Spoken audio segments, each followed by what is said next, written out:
नमस्कार, मैं हूं पूजा सिंह और आप देख रहे हैं आर्यन टीवी नेशनल। चलिए बुलेटिन की शुरुआत करेंगे मध्य प्रदेश की कुछ खास बड़ी खबरों के साथ। मुख्यमंत्री डॉक्टर मोहन यादव ने जयपुर राजस्थान में आयोजित TIE ग्लोबल समिट 2026 में सहभागिता की। Jaipur exhibition and convention centre में आयोजित राजस्थान DG फेस्ट के तहत इस कार्यक्रम में मुख्यमंत्री ने मध्य प्रदेश स्टेट स्टेशन में भाग लिया। इस अवसर पर मुख्यमंत्री डॉक्टर मोहन यादव ने मध्य प्रदेश में निवेश, नवाचार, स्टार्टअप इकोसिस्टम और औद्योगिक संभावनाओं पर प्रकाश डाला। उन्होंने कहा कि राज्य सरकार उद्यमियों और निवेशकों को अनुकूल वातावरण प्रदान करने के लिए निरंतर प्रयास कर रही है। वहीं मुख्यमंत्री ने डिजिटल तकनीक, स्टार्टअप्स और युवाओं के लिए रोजगार के नए अवसरों को लेकर राज्य सरकार की नीतियों की जानकारी भी साझा की। समिट में देश विदेश से आए उद्यमियों, निवेशकों और उद्योग विशेषज्ञों ने भाग लिया। तमाम कठिनाइयों के बावजूद भी राजस्थान के व्यापार, व्यवसाय, स्वाद से लेकर के अपने अलग प्रकार की दुनिया में पहचान बनाने के लिए मारवाड़ी लोगों की अपनी एक पहचान, और मारवाड़ी से तात्पर्य भारतीय लोगों की ही विशेषता है कि चुनौतियों में से अवसर निकालना, जिसको माननीय प्रधानमंत्री जी आपदा में से अवसर कहते हैं। तो आपदा में से अवसर निकालते हुए ये कितना अच्छा लगता। हमारे लोग मध्य प्रदेश से MR10 के ऊपर से अपने संस्थान खड़े करते हुए सिद्धार्थ जी ने बात कही, हमारे सब मित्रों ने बात कही कि राजस्थान हो, मध्य प्रदेश हो, आम तौर पर ये सारी चीज़ों के लिए साउथ की तरफ निगाह जाती थी, और साउथ ने IT सेक्टर से लेकर सभी क्षेत्रों में अपनी एक पहचान बनाई भारत के अंदर। लेकिन अब ये थोड़ा सा बदलाव आया है, लेकिन ये प्रतिस्पर्धा स्वस्थ प्रतिस्पर्धा है, ये कोई किसी को गिराने वाली नहीं।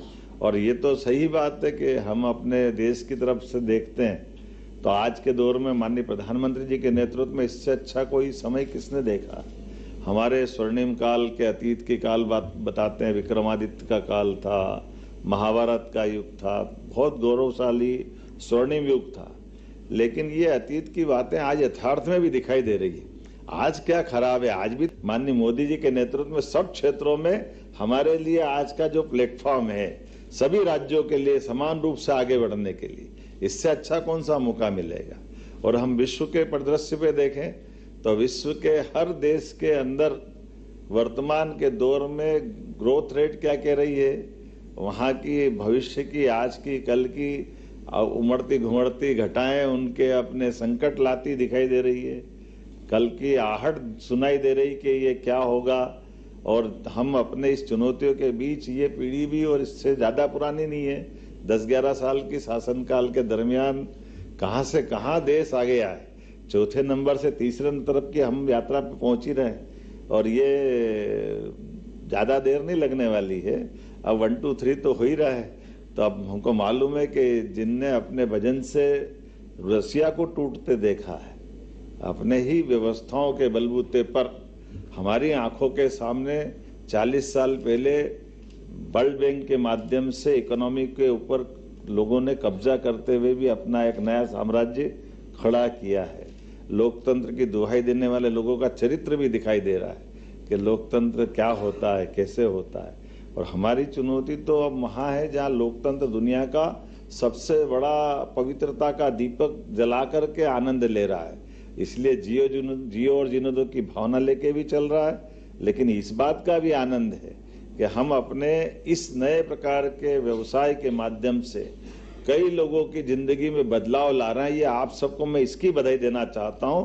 आपके अपने हौसलों से, इन संस्थानों के माध्यम से, हमारे उद्योग धंधों से, हमारे व्यापार व्यवसाय से कई लोगों की जिंदगी में अगर उजाला होता है, सुखद सवेरा आता है, तो इससे अच्छा पवित्र काम क्या हो सकता है। और ऐसे दौर में सरकार के नाते से अगर कोई बात कहता है तो ये बात सही है कि हमारे लिए, हमारे राज्य में आज अपने मध्य प्रदेश के अंदर माननीय प्रधानमंत्री जी के आशीर्वाद से सबसे हमारी सरकार बनी।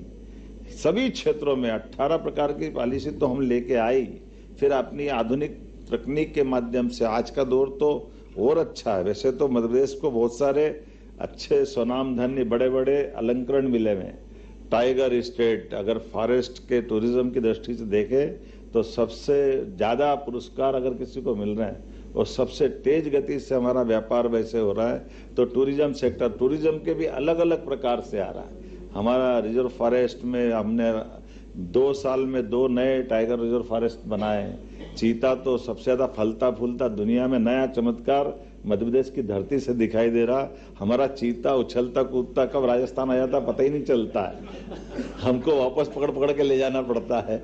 हमको मालूम है एक नहीं ऐसी कई सारी चीजें, वल्चर से लेकर के हमारे लिए अब मिनरल स्टेट है, बिजली सरप्लस है। मैं यही जरूर बोलना चाहूंगा कि हमारी सारी बातों में राजस्थान के साथ ही एक उदाहरण से बात समझ में भी आएगी कि मध्य प्रदेश और राजस्थान दोनों परमात्मा की दया से साझा विरासत सदियों से है, लेकिन नदियों के मामले में थोड़ा मध्य प्रदेश भाग्यशाली है। हमारे यहाँ नदियों का मायका है, लगभग 250 से ज्यादा नदियां हैं, लेकिन राजस्थान की थोड़ी कठिनाई है।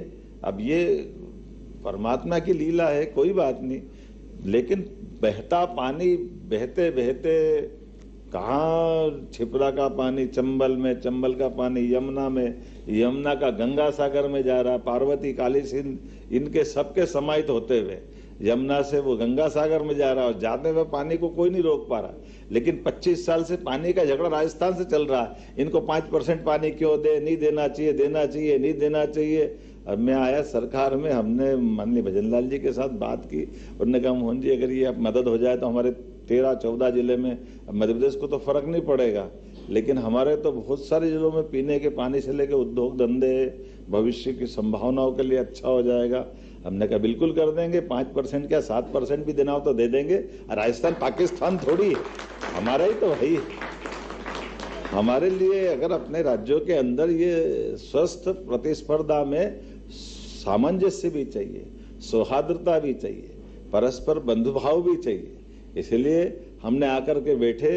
ये बात सही है कि अधिकारी की अपनी कठिनाई होती है और अधिकारी तो वहीं केंद्रीय मंत्री शिवराज सिंह ने कहा कि उन्होंने लोकसभा में बैठकर विकसित भारत जी राम जी योजना पर पूरी बहस सुनी और उसमें भाग लिया। उन्होंने आरोप लगाया कि कांग्रेस पार्टी ने उनकी आवाज को दबाने की कोशिश की ताकि योजना पर चर्चा प्रभावित हो। मंत्री ने कहा कि कांग्रेस को इस बात का दर्द है क्योंकि उनकी गलत नीतियों और भ्रष्टाचार की संभावनाओं को इस योजना के माध्यम से खत्म कर दिया गया है। उन्होंने ये भी जोर देकर कहा कि ये जनता के हित में उठाया गया कदम है और किसी भी राजनीतिक हस्तक्षेप से इसे रोका नहीं जा सकता। मंत्री का यह बयान संसद में और राजनीतिक गलियारों में चर्चा का विषय बन गया है। मित्रों, कल कांग्रेस ने घोषणा की है मनरेगा बचाओ संग्राम।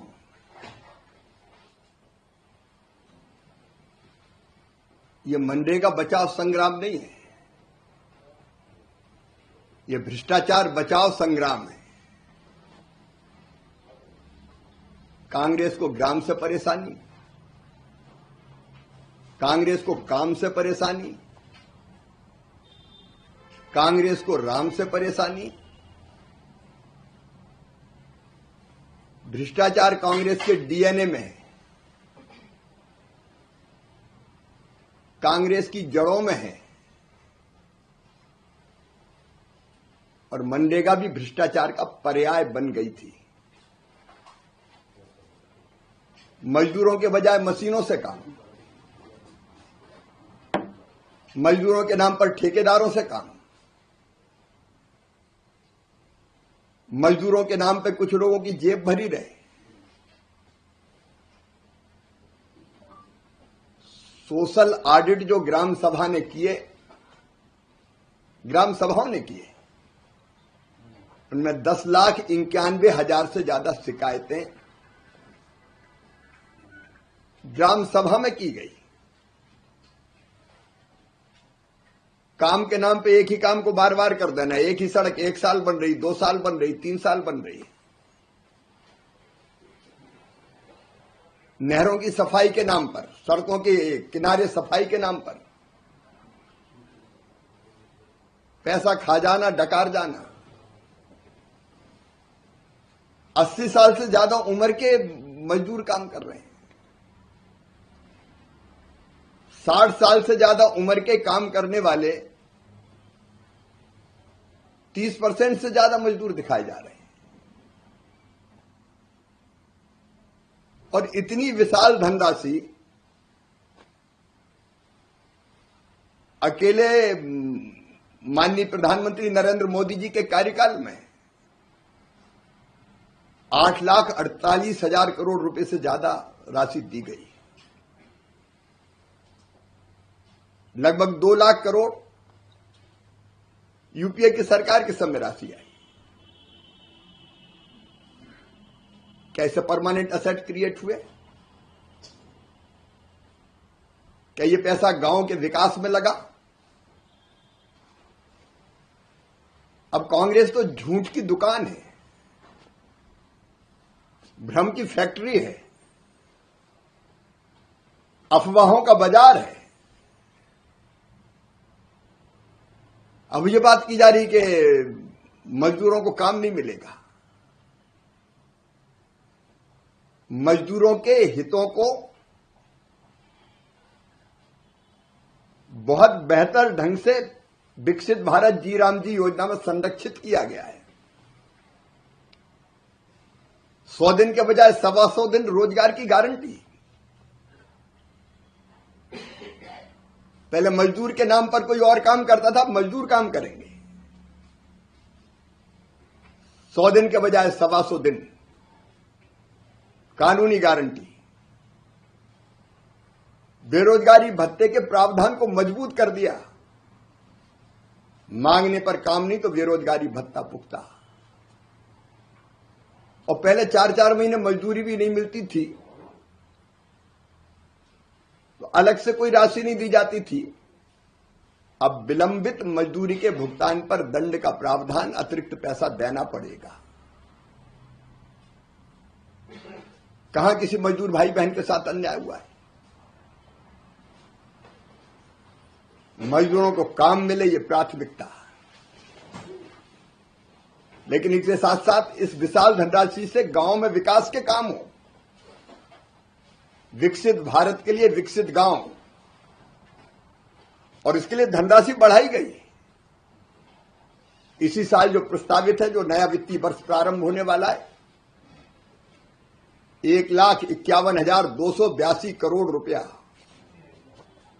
जिनमें 95,600 करोड़ से ज्यादा केंद्र सरकार का। तो 125 दिन के लिए पर्याप्त धनराशि की व्यवस्था काम के लिए, और उसके साथ साथ उस धनराशि से गांव का संपूर्ण विकास हो जाए, इसकी चिंता नरेंद्र मोदी जी ने की। तो बात कही जा रही कि केंद्रीकरण, सच बात यह है कि पहले तो राज्य टारगेट देता था कि फलाना काम किया जाएगा।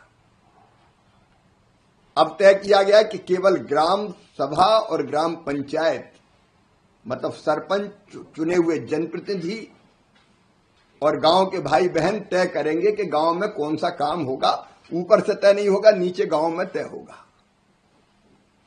विकसित ग्राम पंचायत प्लान जो गांव के लोग बनाएंगे। पहले तो राज्य कहता था फलाना काम करो बस, और पहले तो यह होता था कि काम देना है तो मट्टी खोदो, यहां की मट्टी वहां डाल दो, वहां की मट्टी यहां डाल दो।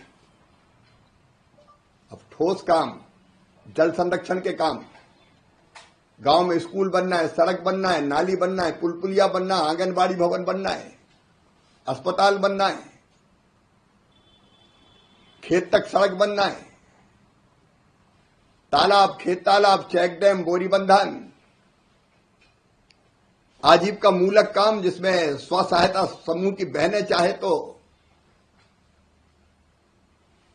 उनके लिए संरचना बनाई जा सकती है, एफपीओज के लिए बनाई जा सकती है, पैक्स के लिए बनाई जा सकती है। और प्राकृतिक आपदा से बचने के लिए काम, रिटेनिंग वाल से लेके जल निकासी तक की व्यवस्था। इसका मतलब है कि विकसित भारत के लिए विकसित गांव, स्वयंपूर्ण गांव, स्वावलंबी गांव, रोजगार युक्त गांव, गरीबी मुक्त गांव बनाने का सपना पूरा, संकल्प पूरा करने।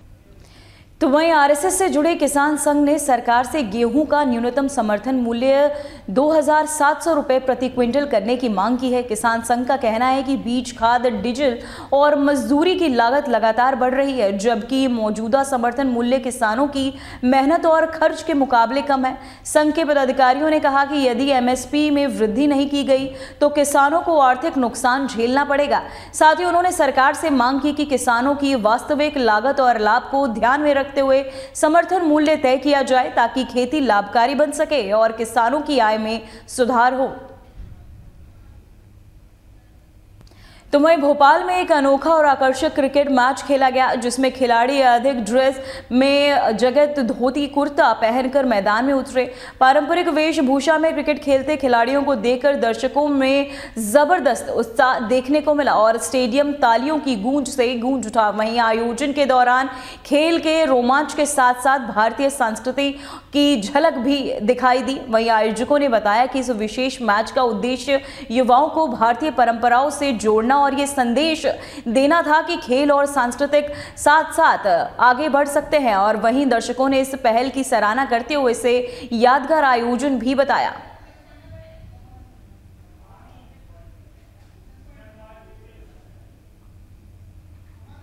तो वहीं इंदौर में दूषित पानी की शिकायतों के बाद शहर वासियों ने स्वास्थ्य को लेकर चिंता बढ़ गई है। लोग अब पीने के पानी को लेकर अधिक सतर्क हो गए और साथ ही सुरक्षित विकल्प की तलाश में है। इसी के चलते बोतल बंद मिनरल वाटर की मांग में अचानक तेजी देखी जा रही है। दुकानदारों और सप्लायर्स के अनुसार पिछले कुछ दिनों में मिनरल वाटर की बिक्री में उल्लेखनीय वृद्धि दर्ज की गई। तो वहीं लोग अपने परिवार की सेहत को ध्यान में रखते हुए बड़ी मात्रा में पानी खरीद रहे हैं। वहीं शहर में ये स्थिति ये दर्शाती है कि स्वच्छ और सुरक्षित पानी की उपलब्धता पर लोगों की निर्भरता बढ़ गई है।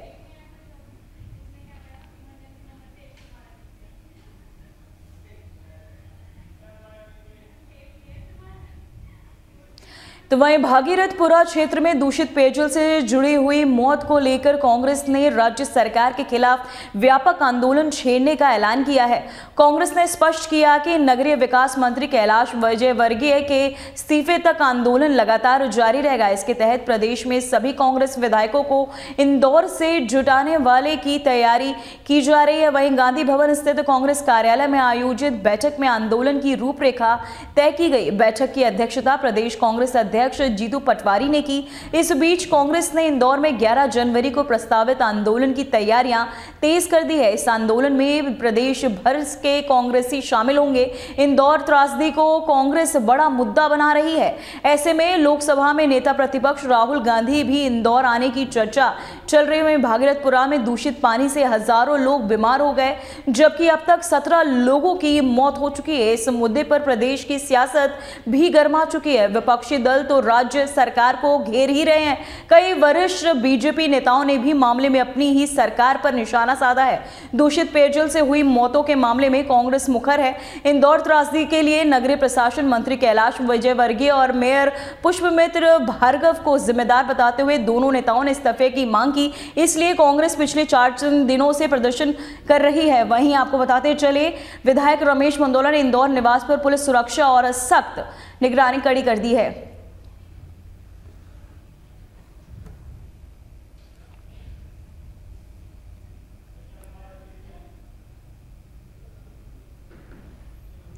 तो वही खबर जबलपुर से है। सराफा व्यापारी से हुई सनसनीखेज लूट का पुलिस ने खुलासा कर दिया है।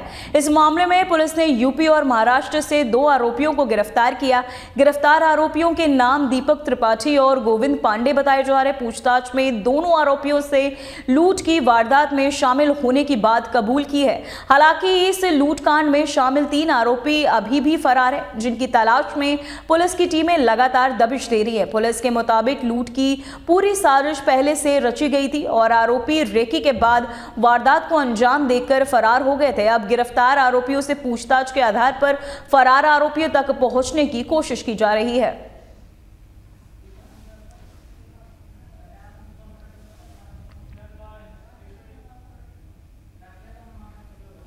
तो वहीं मंदसौर जिले में भीषण ठंड का असर लगातार बना हुआ है और सुबह शाम घना कोहरा पूरे क्षेत्र में अपनी चपेट में ले रहा है। कोहरे के कारण सड़कों पर दृश्यता बेहद कम हो गई है, जिससे यातायात प्रभावित हो रहा है। कड़ाके की ठंड के चलते जनजीवन अस्त व्यस्त नजर आ रहा है। तो वहीं लोग आवश्यक कार्यों के लिए अलाव घरों के बाहर निकलते समय बच रहे हैं और साथ ही अलाव गर्म कपड़ों का सहारा भी ले रहे। मौसम विभाग के अनुसार आने वाले दिनों में ठंड और बढ़ने की संभावना जताई गई है। तो वहीं ग्वालियर में सुबह घना कोहरा छाया रहा, जिससे जनजीवन प्रभावित हुआ।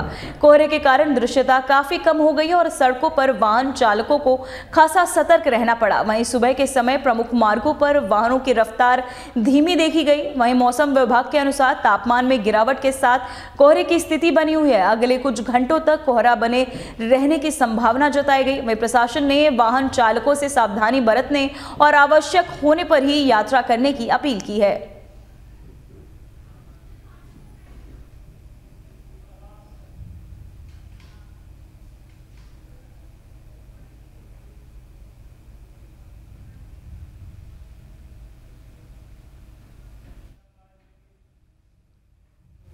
तो वहीं सीहोर जिले में तेंदुए की दस्तक से ग्रामीणों में दहशत का माहौल है। बताया जा रहा है कि तेंदुआ आबादी क्षेत्र के पास देखा गया, जिसके बाद ग्रामीणों ने तुरंत वन विभाग को सूचना दी।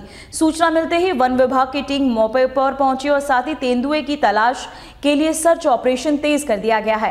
एहतियात के तौर पर आसपास के गाँव में मुनादी कराई गई है और लोगों को रात के समय बाहर न निकलने की सलाह दी गई है। वहीं वन विभाग ने तेंदुओं की गतिविधियों पर नजर रखी हुई है और उसे सुरक्षित तरीके से पकड़ने की तैयारी की जा रही है।